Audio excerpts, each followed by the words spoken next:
welcome to Brain Says Strange Things. I'm Patrick, and this is my brother and co-host, Jordan. This is, of course, the show where we discuss horror movies. In this week's episode, we're going to be talking about two films that utilize an ordinary, everyday object as the subject of horror. That object is the television set. Both of these movies involve television in one way or another, and the movies we're going to be looking at are Terrorvision and The Video Dead. Two very interesting movies, I think. Wouldn't you say, Jordan? Yeah. And one we saw before, actually, was The Video Dead. We both had to recently revisit it. I was happy to revisit that film. But I think the first of the movies that we'll be talking about is Terrorvision. Now, this is the first pass for me. I've never seen this movie before. I've never heard of it before, actually. Right. So in Terrorvision, a strange alien creature is accidentally beamed into the satellite dish of the Putterman family home. Once in the satellite dish, the monster is able to beam himself onto the television set, and then into our reality, where it quickly begins to chomp down on the hapless Puttermans. This is a movie that is populated with all kinds of bizarre characters, and I don't just mean the aliens in this movie. Yeah. The family is a pretty odd collection of people. There is a local horror movie host who figures prominently in the plot, which I appreciated. And Elvira-ish. Yes, a very Elvira-esque character called Medusa. And they are up against this really disgusting kind of blob-like alien creature in Ted Nicolau's wild and wacky 1986 effort, Terrorvision. Jordan, what did you think of Terrorvision? I kind of suspect you may have hated it. No. Really? I didn't hate it. Wacky is the word, though. Wacky is the word of the day with Terrorvision. Can we get a wacky? And it could really be described as a horror comedy. Or probably a comedy horror. That's what it wanted to be. Yeah, it's not a serious, I don't know. I didn't film. laugh at it. Did you laugh at anything? No. Okay, so... Not really. I don't know. I didn't hate it. Okay. It was the better of the two that we'll be talking about, I think. Really? I think so. That was not the reaction I was expecting from you. Well, I don't know if we want to talk about both of them at the same time, or we just want to. Well, we can a little bit. Let's try to focus more on Terrorvision. All right. Well, this one, there are things that I liked about it. I mean, I made little notes, so I would remember. I saw your notes. What to talk about? They're kind of all over the place. I did love the idea of you scribbling down notes while watching a film like Terrorvision. My life had purpose. My little heart. Yeah. Yep. But you liked it, or didn't hate it? It was okay. Yeah, it was okay. I don't know. Maybe like on a scale of 1 to 10, maybe like 6. Okay. That's rating on a 80s horror movie scale, I suppose. Right. Okay. That family, I did not like anyone in that family. The characters you found pretty obnoxious. Yeah, and the ones that I actually, some of them I did like. They had nothing to do in the movie. I liked the relationship between the kid and the grandpa. The kid was actually probably my favorite character. I thought that was fun. I wrote down that I think it was before all the gross out stuff started happening. I was like, this would be a really good kids movie. I think. I know you said the same thing with dolls. I feel way more that way about this one. Yeah, well, this would be fun for a little kid. The little kid is like, what is he, like 10 years old? Yeah, or something like that. I don't know the ages of the kid, but him and his grandpa are just, they're wearing military regalia. They've got guns. Because the grandfather in this family is like he's like a veteran. He's like a survivalist. Yep, he's got like a conspiracy nut, right? Like, so he's got a conspiracy and he's all into like weapons. So he is ready for the alien invasion that is taking place. They've got a basement or whatever it would be, like a bunker. A bunker, yep. So their relationship I liked it, but then now we're gonna have to spoil things. But then the grandpa dies in a really cool way. The special effects I really liked in this movie a lot. Whenever anybody's getting killed by that big gross, I didn't like the monster. It was stupid. Pretty ridiculous looking. Yeah, monster. I mean it's supposed to be ridiculous looking, but there's just nothing there that's interesting. Yeah. So it's not interesting. It's ridiculous. Not interesting. I don't know. I didn't like the monster. I liked. I guess that was it. Maybe I did hate it. But you like the relationship between the grandfather and the young kid. And that's the part that I thought was fun. The grandfather was taken out of it. It maybe wasn't as good. Yeah. Well, what did you think of some of the other characters? Because this is a real motley crew. Who are all the actors are all playing this very broadly. So yes. We've got the parents who are swingers, right? So they wear it on their sleeve. They are swingers. They are swingers. They have naked posters all over their house. Yeah, it's a very weird, like 1980s on acid house that this family lives in, with a lot of like weirdly erotic artwork. I was reminded of. I had written down. It's kind of like Beetlejuice. The family. It reminded me of the household in Beetlejuice. Where everything, the props are just screaming what these characters are. Yeah. You don't need to put every 2 feet. You don't need a poster of a naked person to tell me that this family is swingers. It's very like the art direction was really good. It looked. This is why I like this one over the other one. This one there was some effort put into it. So it looked like there had been some sort of a production to it. It definitely, this movie the other one's like a watershed look. Backyard movie that didn't work. The sound was off, and I'll talk about that one later. But that's why I prefer this one over the Video Dead. Okay, it just looked more professional. It definitely had a unique look. And that doesn't necessarily give it points like to win right away. Like there are professional-looking movies that are worse than cheaper movies, right? But I think it did that part well. It did the visual. I always talk about the visual aspects of these movies, but it is what it is. I like that part of it. Yeah, I would agree with that. The story kind of trails off at the end.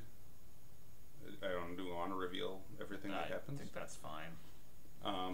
Everybody dies. Essentially, yeah. It's like it's a pretty bleak ending. So that's probably not one for the kiddies. Maybe if they leave before.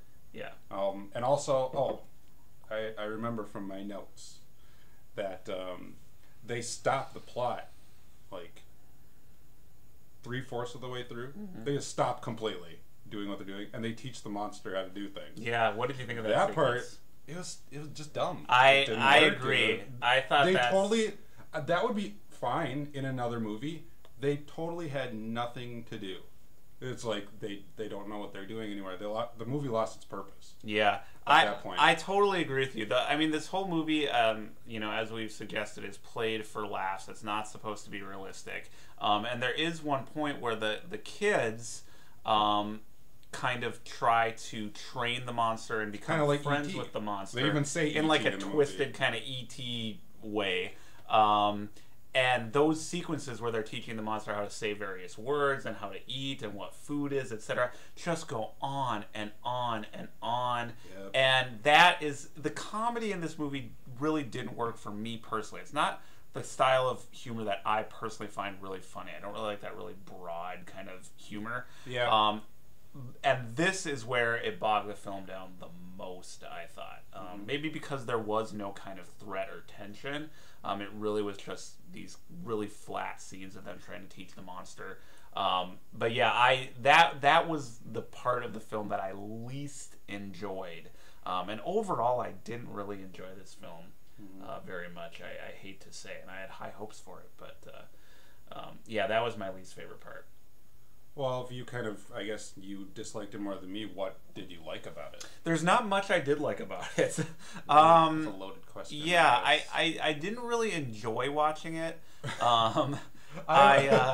I had wrote down that this movie kind of had the same effect that like Super Size Me is supposed to have on people, where you watch it and you realize what the big corporation is doing, and you're like, well, I'm never eating fast food again. This made you not want to watch television? This made me not want to watch TV.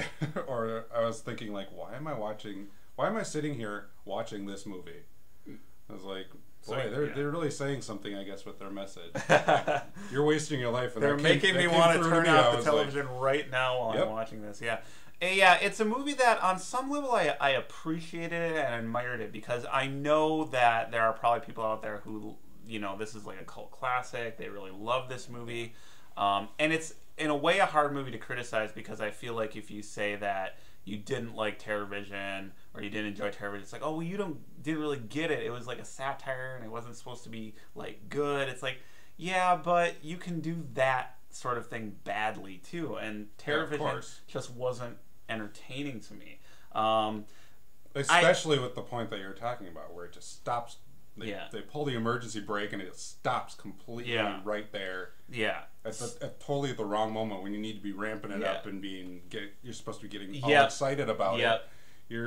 Why are they spending so much time telling the monster what music is? Yeah. And the boyfriend plays his band. Yeah, OD with a punk boyfriend. OD has one of the best introductions in a horror movie ever. OD is quite the character. OD, he's like a rock. He looks kind of like Gene Simmons. Yeah, he's the girl. He's kind of supposed to the teenage girl's boyfriend who she brings in, horrifies he's butt the fugly. Parents. He's friggin' ugly. Yeah, but totally like everything. The best introduction is, normally when they do like, oh, meet my new boyfriend, and then the parents they always look at the person's feet first for some reason, and then they slowly pan up, and they do that in this movie. But right before, there's a scene, OD, they open the door and OD just like walks in and you see him like totally. So you know exactly what he looks like. So when the parents see him, it's not a big surprise. Right. They're panning up on him and you're like, yeah, it's OD. I got OD. I know his character already. Yeah. I just saw him. So there are some. I love that fact they just open the door and there he is. Yeah. and then they try to do an exciting introduction for him. Yeah. So it totally cuts out. There are some sloppy and questionable filmmaking choices just on a really basic how do you cut and put a movie together level in this. Oh, and there was also. Did you notice that there was a fly flying around the set? No. It was distracting me. I'll show you. There was one scene where the fly actually lands on the grandpa's face in the middle of the scene where they're acting and it flies away. And there's other acting scenes the fly's like buzzing around. Really? Yeah, it's just I don't know. I don't know what the hell was going on. Sometimes we it happens in the middle. It's not like I'm noticing a fly. Well, I watched it on Blu-ray, and I was gonna say sometimes these films are not meant to be seen in like high definition, remastered prints. I didn't know. I don't think I noticed the fly. Though. I'll show you. You'll never be able to forget I'll never be able to see anything else in the movie again. I'm sure. So yeah. Anyway, but I was gonna say like I sort of appreciated this movie for what it was. Like I sort of like respected it. It was so bizarre and had such a weird look to it. The whole thing was filmed on a set. Even the outdoor scenes were clearly. That's what I mean. It's like a really closed set. So very this close. Poor fly couldn't get out. So but the whole thing just had this really surreal, kind of otherworldly, vaguely seedy quality to it. I think it was actually filmed probably in Italy. It was made to look like suburban America. It was, So it just had this weird quality to it, which I appreciated more than I actually enjoyed. You're right, visually it looked interesting, but I did not find it to be a really entertaining movie. The balance of the humor also doesn't work. There are that broad, over-the-top, like chewing the scenery acting is fine for what I thought originally was like a kids movie. That's fine for that. Like kids enjoy that. I mean, you can even do that in a movie geared for adults too. It's just a different style. Yeah. But then they have scenes where the whole family's in bed together. Yeah. Because they're swingers. Yeah. And the grandpa's in the bed. Yeah. And that's meant to be like a joke. Uh-huh.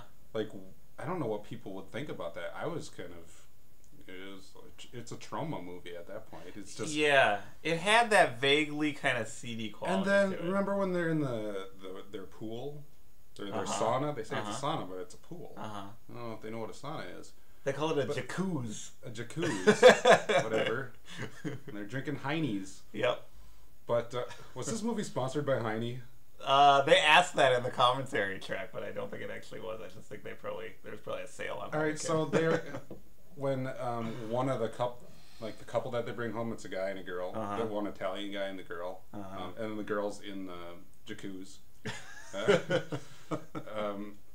And then she's already been attacked by the monster, so the monster it's kind of a little bit like The Thing, where the monster can assume the uniform. Like it doesn't just eat these, but it kind of absorbs the people. Yeah, so it can kind of take the form of... sort of appear as them if you're not looking too close. Yeah, well, yeah, I mean, there's some of them are dripping with slime, so it's pretty apparent. But with her, she's just like sitting there. She's in the jacuzzi, and it's all I don't know, there's like a fog over it, Yeah. there's a mist, you can't see what's in there. So you just see her head.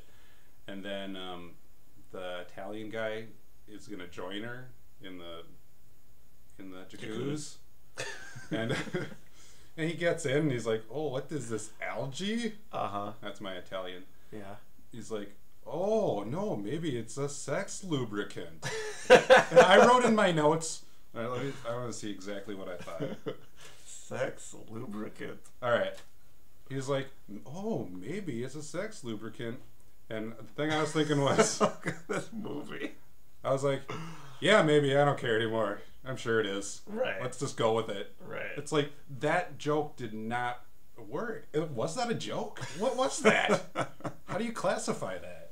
I don't know. It's just a bizarre. Mind you, I like this one better than the other. Yeah, well, I feel bad for the video dead. Yeah, it was just a bizarre movie. We're almost saying the same thing, though. I think I think we are. I think the look of I think at the end of I always just go by how did I feel at the end of the movie. I did not just. It was a bit of a slog for me to get there. I didn't like it. So ultimately, I'm giving a thumbs down to Terrorvision. It kind of is. It's not a full moon movie. No, it's not Full Moon. It's an Empire movie. But if Empire was basically Charles Band's company before he formed Full Moon. Yeah, see, I didn't know that, and it did feel like that because that's why I had high hopes. That's why I do like Puppet Master movies too. Is that they do have a certain atmosphere to them. Mm-hmm. You can tell it's all on one set, and you're fine with that. It's not. That's not distracting. That's more of a selling point for it, and that's what I thought about this one as well. When they're walking in the backyard. You can clearly see. You know it's a set. Yeah, you can clearly see that the stars are like drawn on the wall there, and that it works within the tone of the movie. I guess. You know what? They're kind of unbalanced as to the humor part of it, I guess. Yeah, yeah. They don't know what age they're going for. Yeah. I don't think they cared really. I think the movie think should have had some sort of effort put into it that way. I guess. Yeah, I think I would have enjoyed the movie more if they had played it a little more straight. Just a little bit. I mean, it still could have even been kind of like a horror comedy, but everything was so broad. I mean, they described it on the commentary track as like a live-action cartoon. And that's really what it was.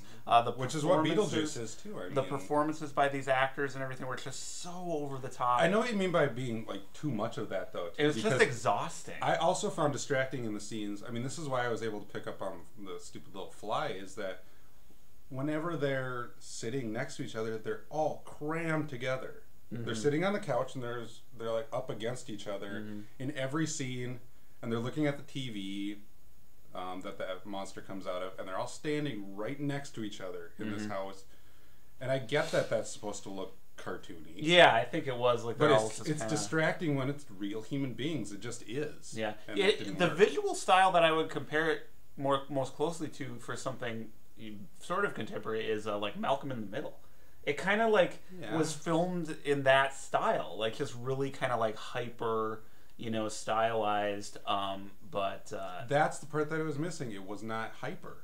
It had no energy to it. The only only thing that it did was the structure of the structure of the film itself lacked energy. The little kid was exciting, but then that's taken away from the little kid was one element that I did like, because I did want to try to find something in here that I enjoyed, and I did like the little kid. I actually thought that the young actor did a great job, and I think I liked him a little bit because that young actor did not really understand the level of satire, or certainly like the sexual subtext. I wonder what he was thinking. He's walking by those posters. Yeah, that was naked people. Yeah, so he didn't quite get that everyone was playing at this like weird level. So he played a little bit more straight. And I was just thinking, I bet that kid's having such a good time. Like, he gets these guns and he's going after aliens. Yeah. So he was, and that's why it came across as fun. Yeah, he was fun to watch. So I liked the little kid. The other element I liked was Did you like him and the grandpa together? Like, yeah, I thought it was a cool idea. Yeah, I thought they had a good. You're right, they had a good interplay. But the grandpa again was this really broadly played and he's also character. taken away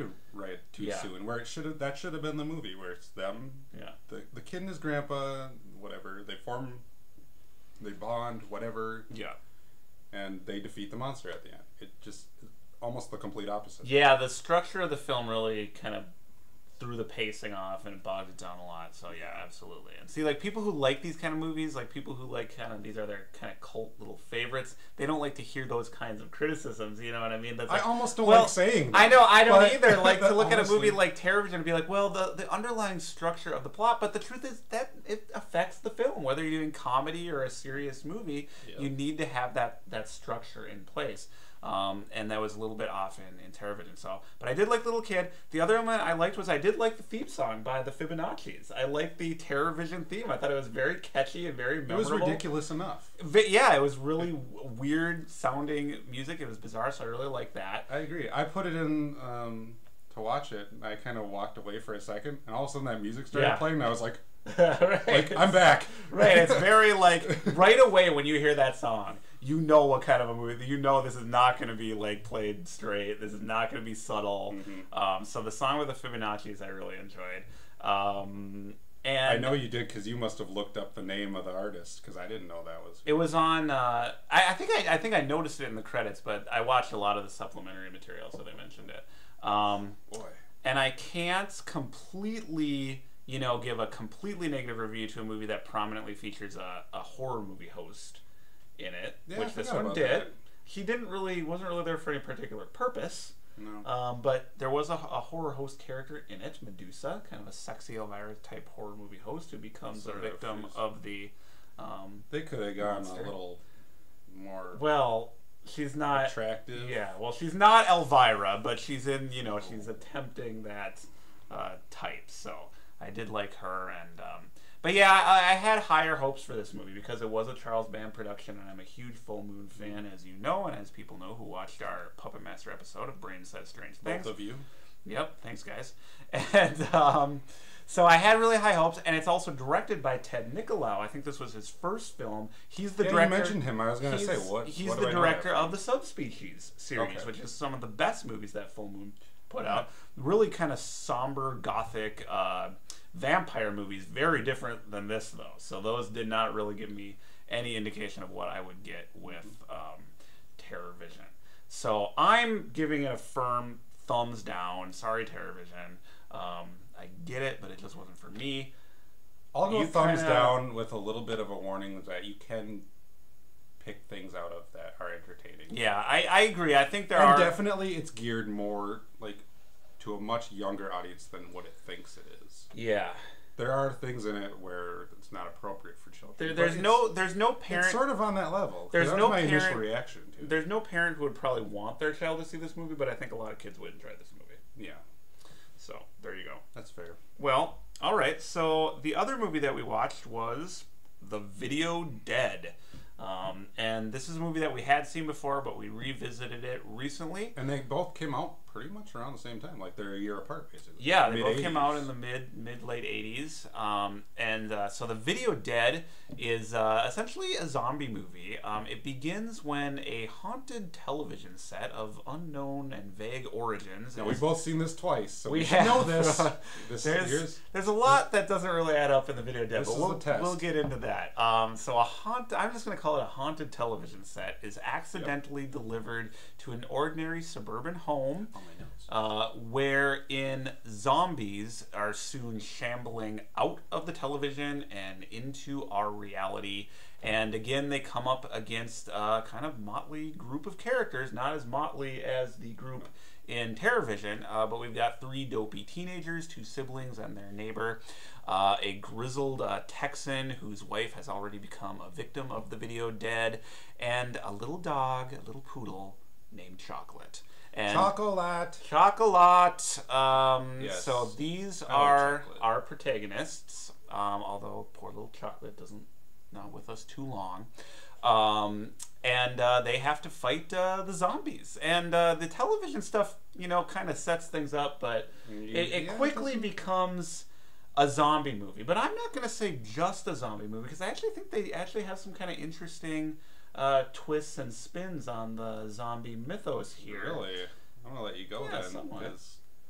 You didn't think so at all? No, I'm just wondering what they are. What you're what you're thinking. The zombies in this movie. I didn't get that out of it at all. Really? Well, the zombies in this movie they look really cool. They look cool. The budget is noticeably very, very, very low on this movie, but you really admire what they were able to do with the special effects in terms of the makeup and the prosthetics and stuff on the zombies. So yeah, they're definitely the most impressive part of it. Yeah, so the zombies look actually really cool. I mean, and there's some cool like little moments in this movie. Like I would almost rather watch the movie that they're watching, the Zombie Blood Nightmare Zombie that they're Blood watching. Nightmare. That movie looks really cool. Yeah, the black and white. So there's this black and white film called Zombie Blood Nightmare. Looks like Night of the Living Dead. That is playing on the television, and that is the film that the zombies walk out of into our reality. But there's a lot of cool shots, like when the zombie's head lifts up out of the television for the first time, and all kinds of cool stuff. So the zombies look cool, but I mean, they really are kind of interesting zombies. I thought they're not, as far as I could tell, really flesh eaters. They don't. Oh, that's a good point. They're not after flesh and brains. They supposedly kill the living because the living remind them that they are not living, that they are dead, that they are other. And when the living show fear, that enrages them and reminds them of what they are, and that's why they kill the living. And they're also zombies who have personalities. We see these zombies laughing. We see them interacting with each other in various ways. So to me, these were pretty unique and interesting zombies, I have to say. So I would defend the movie on that level. And overall, I enjoyed this movie. I see what you're saying, too. And that makes sense because what I had written down originally is that beginning when they kill the guy. Mm-hmm. The very first guy that gets the TV. Yeah, the little prologue. Yeah, the guy in the prologue. When the TV delivery guys come to pick up the TV, I guess they're taking it back or something. They go back and revisit him, and they find that he's dead. The zombies had like propped him up humorously, I guess, in a chair or whatever. And the only thing I was thinking is, why isn't he a zombie? Why didn't they turn him into a zombie?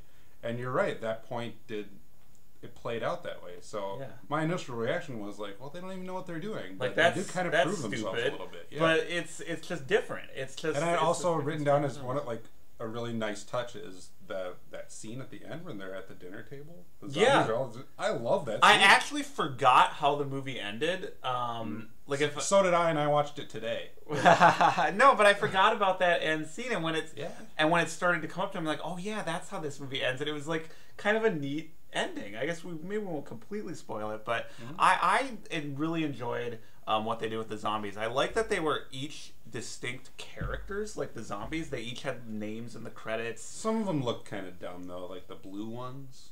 The blue zombie who was like a kind of, he had the flock of seagulls kind of hair. Yeah, like a Bill and Ted. Yeah. Like a Bill character or something. It just, I didn't like the look of that. Okay. That's complaining about one zombie out of however many. But I did like that they were distinct, that they had like unique looks, that it wasn't just like generic zombies. Like the zombies were characters in the movie. So I thought that was good. So I think. But what about that? The actual characters? What about the people? Because they didn't leave a lasting impression to me, and there's so many things that they kind of did. In some ways, they kind of did leave a lasting impression on me because these. I don't know what these actors went on to do after this film, but I'm thinking cocaine. They might have had a. No, I'm not going to say anything like that because these actors were in a movie that I enjoyed watching, and God bless them. But I'm thinking their post Video Dead careers probably consisted of a lot of horror convention tables, and maybe not a lot of other films. But they were distinctive in how. You like they were. You like April? The girl who had like an attractive... She's the opposite of a butterface, where she had an attractive face and her body was like a guy's body. What? It was. The blonde neighbor? Yes. Oh, really? When she's first introduced. I thought Rachel was quite lovely. I guess I didn't notice. Oh, what's her name? April. April. Oh, I'm sorry. Maybe it was... Okay, whatever. No, I think it was April. No, I thought she was quite lovely. I didn't notice that aspect of her. But the one who always... I guess I look at different things. No, it was they were and then the main kid, the boy. Yeah, he's the one who stands out to me. Such an odd way of delivering his lines. He's whiny and lispy. Yeah, he has a weird lisp, and he just has kind of. They all have a little bit of an off look. I mean, I'm not going to call these actors ugly, and also but they're like they didn't look like professional actors. It had a kind of And off I've said that quality before, to like, it. with But I kind of like that about it. with what goes wrong with child actors where they're acting at different ages. These people are way too old to be what they are.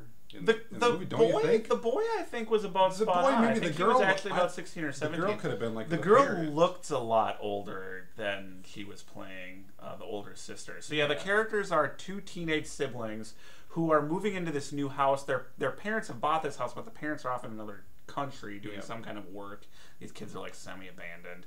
And then the hot neighbor, well, she's supposed to be a hot neighbor girl. That's another problem with it, though, too, because April just walks up to him, and she's like, hey, and they're instantly friends, and she's instantly the love interest, like she's the only other person in this town. Mm-hmm.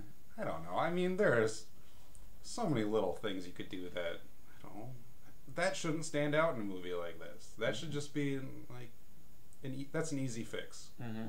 Don't you think? Well, she just walks into up onto the lawn with her dog and like, oh, you want to come in? Yeah, here's my dog Chocolate or Chocolate. Yeah, well, no, I agree with you. I mean, I definitely don't feel like this is like A caliber material. This is definitely. I think maybe I'm picking out the little details and you're looking at the big picture. I guess. I enjoy this. Again, I kind of come away like, how did I feel? I enjoy this movie. It's but it definitely is like a good bad movie, and some parts of it is, and some parts of it are legitimately good. Like I think their take on the zombies and what you're saying about the look of the zombies, that was just like good. Like you can just admire that as like good filmmaking, and like the good bad part of it would be like the actors and the dialogue, which is some of the lines in this movie are so weird and so off, and the humor is so bizarre. It's just like. What? Huh? Well, like also, but it's trying enough to me. It was in a fun way. I enjoyed that about it. You know, it's like really. I mean, I don't know if they know the sense of humor that they're going for either, though. I mean, there's that part, they don't. It's but maybe they do because there's a part where they use the kid, as bait. Yeah, they hang him. Yeah, it just looks ridiculous. Yeah. Is it supposed to look ridiculous? I think or is it actually a clever idea to get the zombies to come? I don't think it's taking itself too seriously. I mean, this is about it's not taking itself seriously, but I don't know if it's funny. You know, intentionally funny. Intentionally funny. I think that sequence was intentionally funny. Okay. You know, this is a movie about zombies that come out. I mean, this movie knows what it is. It knows the limits of its budget. It knows the kind of subject matter it's dealing with. And it makes the most of it, too. Yeah, it's not playing it broad in the way that Terrorvision was, but it has its tongue-in-cheek a little bit. But still, you know, some of the dialogue and some of the humor or attempted humor is just so weird. But I found it all just kind of endearing and charming. You know what I mean? Yeah. I like that kind of almost homemade, kind of off quality of it. One thing that I also that I wrote down that I remember is that rarely stands out to me is that like the dialogue and the just the sound of it was horrible. Do you think so? Yeah, it was just so grainy.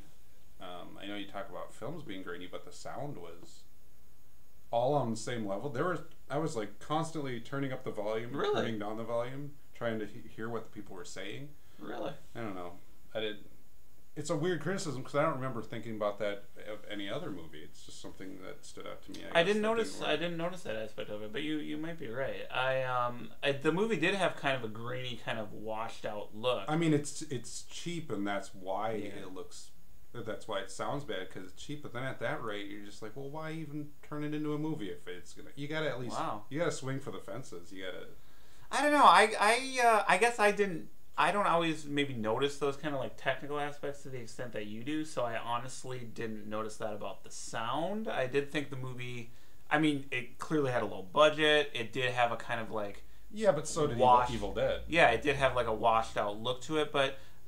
I'm not putting it on the level of the Evil Dead, but like the Evil Dead, I really felt like these filmmakers had a style. They were kind of giving it their all. They got the best actors they could get. They got, which was not the high quality. They got the best effects they could do with the budget they had, and it took a lot of ingenuity to kind of get those zombies to the level that they were at visually.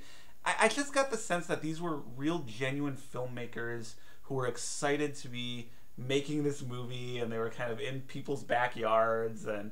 Yeah, that part's fun too. Yeah, I just thought the whole movie kind of had that kind of earnest quality to it, and the humor was a more gentle humor than the kind of kind of sleazy satire of Terrorvision. Yeah, ironically, this is probably more of a kids' movie than All these movies would be great to watch when you're like 11 years old. I mean, I'm not suggesting that like any parents actually would want their children to watch these movies, but these are the kind of movies you want to discover on late night television with your friends when you're like 11 years old. Yeah.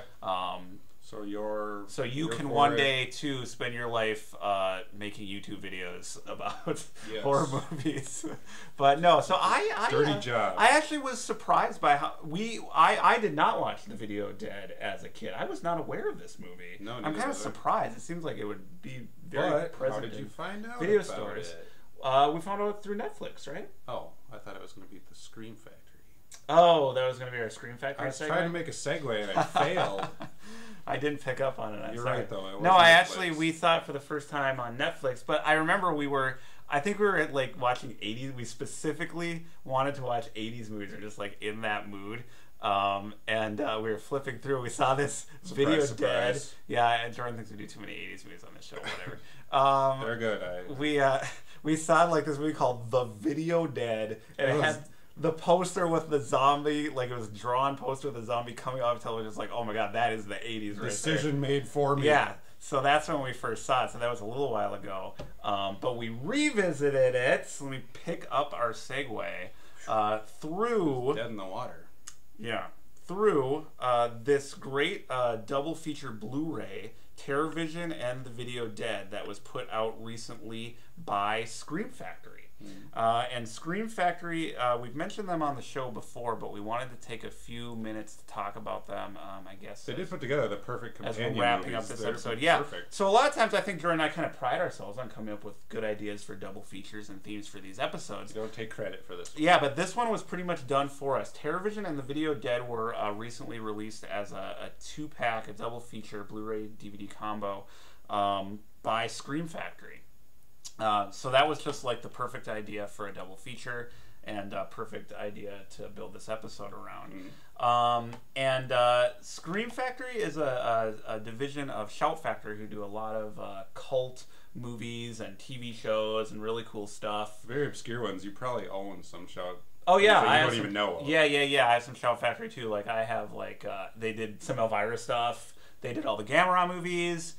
They do Mystery Science Theater 3000. I think they do Power Rangers. So like just a lot of cool like stuff that like might fall through the cracks. And not only do they release this stuff, but they really do so in a loving, respectful way. Like they put a lot of special features on it. Everything looks really great. It's beautifully designed. And Scream Factory debuted I think this past September, so just before Halloween.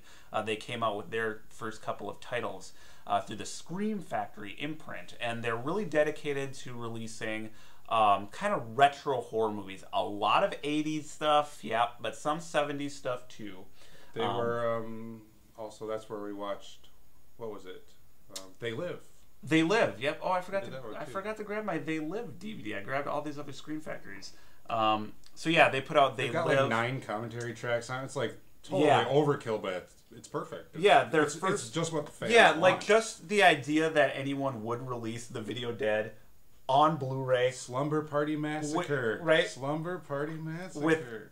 I think Shout did that, actually. Did they? I think that's from Shout, because isn't that part of the Roger Corman imprint?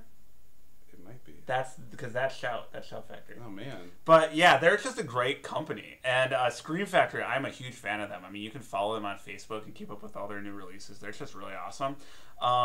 So yeah, but just the fact that someone would release The Video Dead on Blu-ray with 2 commentary tracks plus special features. I mean, this is the kind of attention that movies like, you know, Nightmare on Elm Street even don't always get from the big studios who are responsible for them.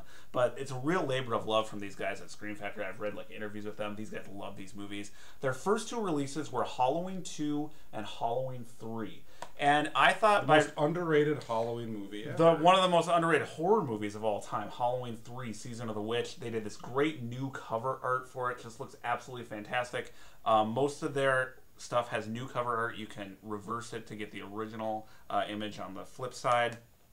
But I thought they were really making a statement by releasing a Halloween 2 and especially Halloween 3 Season of the Witch as their debut releases, because and just, you know, it's got the multiple commentary tracks and stuff, because it just showed that like they were a company that was really going to pay attention to the kind of stuff that was popular when you and I were growing up in the VHS kind of boom in the video store era. And they were just really interested in being really respectful towards that material. Mm-hmm. So definitely look up Scream Factory, follow their new releases, and check out some of their stuff because they're just putting out so many great things. So we mentioned a lot of the best stuff that they've put out. They've done Terror Train, which is an early Jamie Lee Curtis kind of thriller. They are going to be doing The Fog, which I'm so excited about. They're coming out with The Howling, Day of the Dead, and a lot of other great stuff. So if you like the kinds of movies that Jordan and I talk about on Brain Says Strange Things, you definitely would be interested in some of the material that Scream Factory's been putting out. Wouldn't you say? I'm interested. I'm there. Yeah, for sure. So definitely check them out. So I wanted to give them a little plug at what I guess is the end of this episode. 7. Episode 7. Lucky number 7. I suppose. I have to rewatch it and see. Well, I feel lucky for having to have the opportunity to revisit the video Dead, and I will be watching it again before too long. 2 was enough for me. And once was probably enough for me for Terrorvision, but... I would revisit it. Yeah. All right, fair enough. So split decision. Yeah, so there you go. So be careful the next time you turn on your television set because you never know who or what may be crawling out of it. But you do know that on the next episode of Brain Says Strange Things, we will be back to talk about more great horror movies. So we hope to see you back here real soon. Thanks, as always, for watching. Bye now. Bye-bye.